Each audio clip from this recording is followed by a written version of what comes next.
In today's world with AI, if you're not reliable from a human perspective, you could fall to the wayside very quick. The final piece is execution. If you're not executing, you're executed. In today's live episode of Spiraling Up, the AEC industry has gathered together in Norfolk, Virginia to step beyond the looking glass. Today, we are breaking down hot, fresh research. Hot and fresh? Both hot and fresh. Okay. On how industry's top organizations are finding explosive growth. And then we are going to be putting an executive leadership expert on the hot seat. So there's really only one question remaining. Are we all ready to get this started? Woo! That's pretty good.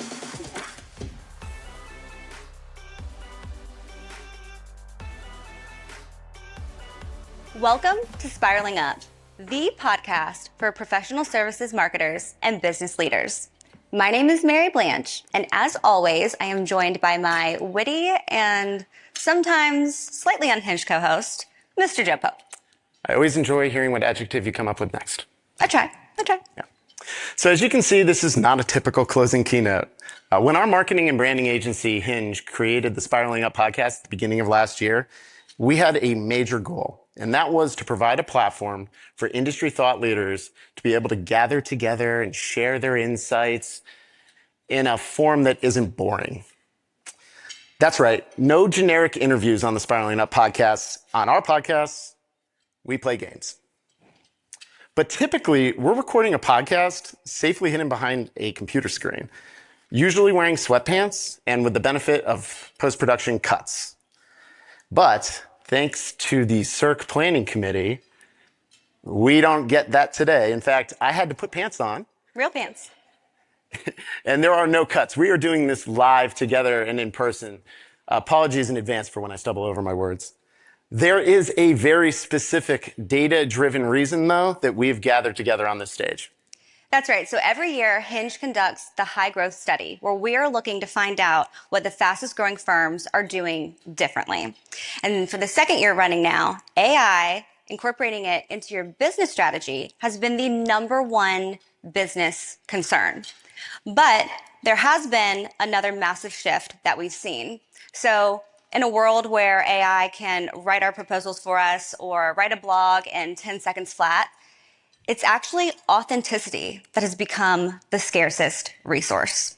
Buyers are craving real human connection more than ever before. And the high growth firms, they're catching on to that. Yeah, exactly. If you want to build trust today, you're not doing it hiding behind a generic corporate brochure. The 2026 High Growth Study, it proved that as well. High growth companies are 2.5 times more likely to be incorporating highly visible experts into their larger marketing strategy. But the data didn't stop there. The top 2 ROI marketing techniques, and that's where we take our impact and we subtract our investment. Number 1, speaking at live conferences. Hey, look at us. Good for us. Number 2, it was marketing video. So the idea of taking all of your different types of content and your messages and translating it into video. Well, but Joe, it goes way beyond video and it goes beyond speaking. So this year, the data actually revealed that networking at live targeted conferences and events was the number one most impactful marketing technique overall. So look at everybody in this room checking off that number 1 impact box. So when your leadership team asked what you learned at CIRC, you said you did the most important thing. So technology's leveled the playing field. I think that's a big takeaway that we've learned during this conference. What remains? Your people. Your people are a differentiator. You can't automate handshakes. AI can't read this room. And it certainly can't tell jokes without sounding like a dad from 1995. Trust is built in drops, but it is lost in buckets. Did you just make that up? I read it on Instagram last night. Okay, well, in just a few minutes, we are going to bring out today's podcast guest, Mr. Jonathan Eldridge. He is an author of the best-selling book, Struggle to Strength. And it's a book we actually both recently just read. So before I bring him out, Joe, I want you to tell us from your perspective, what the biggest takeaway for you from this book was. Yeah. My life's a bigger struggle than it is a strength. That was my biggest takeaway. Yeah, okay. No, I think what was super interesting is, and we talked about a lot of research, and those who attended Carl's session yesterday, where we were really focused on things like SEO and GEO, there's so much change and shift that's happening in the marketplace now. And this idea of authenticity, which of course is now becoming a buzzword, and we're all going to probably get sick and tired of it at some point. But this idea that true, real connections are so important, and we're seeing that across the marketing tactics and techniques that are most effective. Well, Jonathan goes and he wrote a book about it from the person perspective. The idea that leaders who embrace a variety of core leadership characteristics will find success. And it's not just leaders, it's people, it's first year employees, folks who are just getting their careers started. This idea that you can incorporate a variety of these care metrics that we'll be talking about today into your larger overall picture of how you're going to be successful. There's just a lot of correlation there between the data talking about it from a marketing perspective and then from the human perspective with emotional intelligence. Oh, yeah, I totally agree. Well, I think without further ado, we should go ahead and bring him out. So I want to do him the honors of a full intro. So he didn't get the Annie treatment. So our guest, Jonathan, brings nearly 30 years of sales and executive leadership experience, including helping build a nearly $1 billion consulting business, the 811 Group. He is the founder of Soul Focus. He is a keynote speaker, and he's the best-selling author of Struggle to Strength. Now, Jonathan battled TSA lines all the way from Detroit, and he is here with us today to teach us how to turn human improvement into professional achievement using his 12 attribute care framework. So without further ado, Jonathan. For having me. What's up, man? Let's get this thing going. How are you? Yeah. See ya. How are you all doing? Thanks for having me. All right, Jonathan. Yes. Welcome to Spiraling Up. Thank you. Thank you for having me. All you SMPSers out there and CERT 2026, I'm excited to be here. So Jonathan, tell me, how does someone become a CXO of a staffing company? No clue. I didn't think that was the thing. I was maybe the first to jump into it in the industry, and I had held every role within the company. Yeah, it was a basement business when I started, and we built it to about $1 billion. And so I saw the fruition grow of everybody in this group. But ultimately, I wanted to focus on experience. The 811 Group, we put consultants to work at staffing. But we were running payroll on 12,000 consultants every single week, paying them weekly, along with our 1,000 employees and 675 clients. So we're doing a lot of billing with a 0.3% error rate. So we're bringing humans, we kept humans in the process. But throughout my engagement as a chief experience officer for 5.5, 6 years, my real focus was on NPS and making sure we were listening to our consultants after we put them to work. Because in the staffing industry, in any professional services industry, it can become extremely volatile.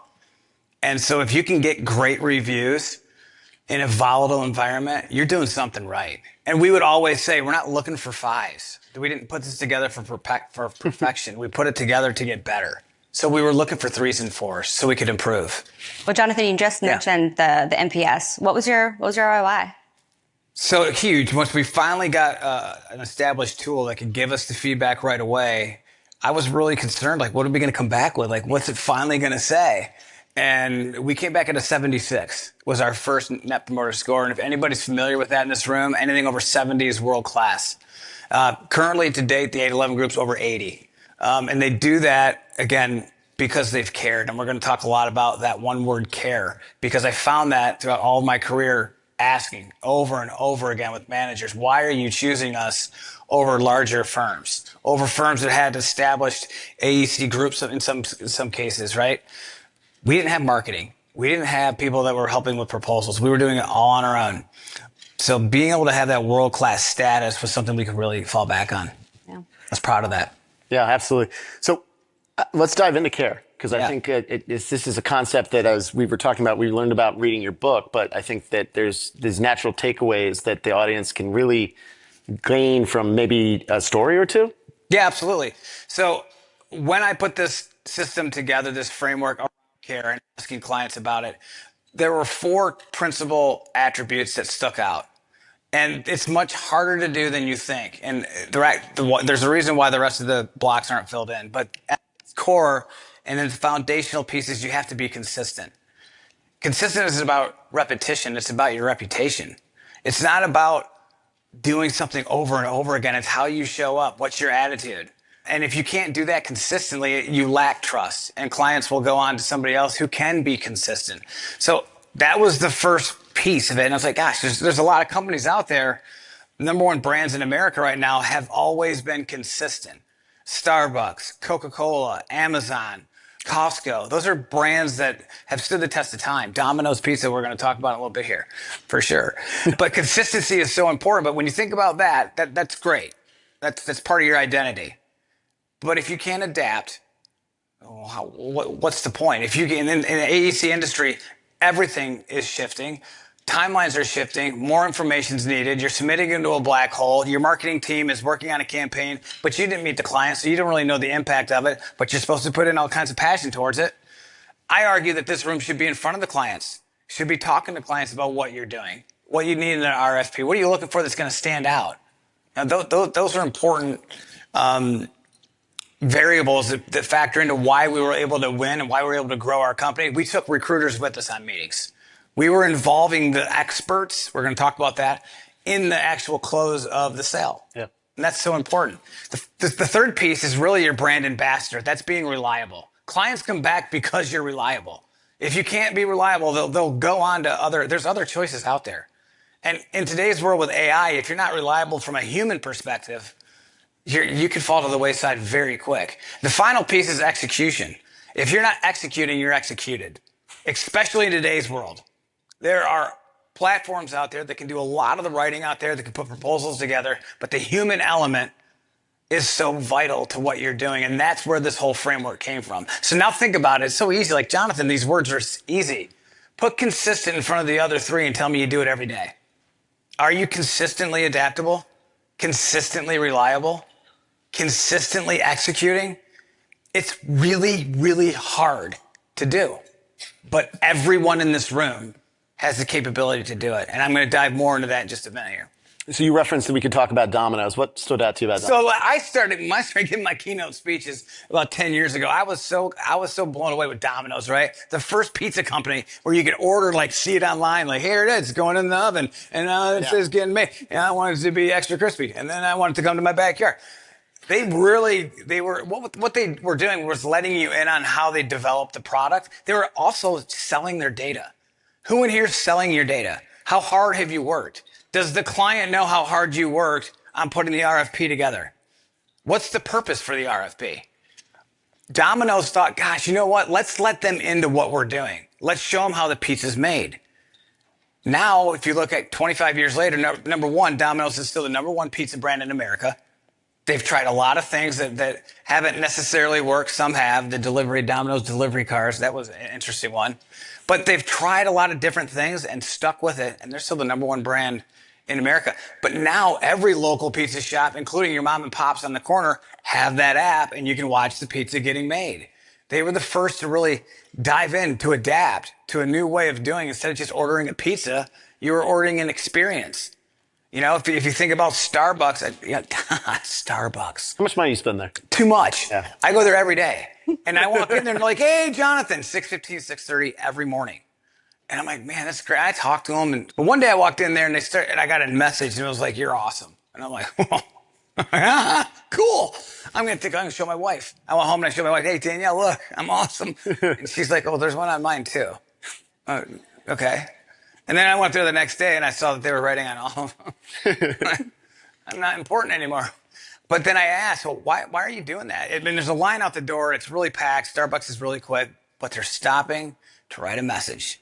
The CFO of all of Starbucks sat down with their chief officers and said, what are we missing?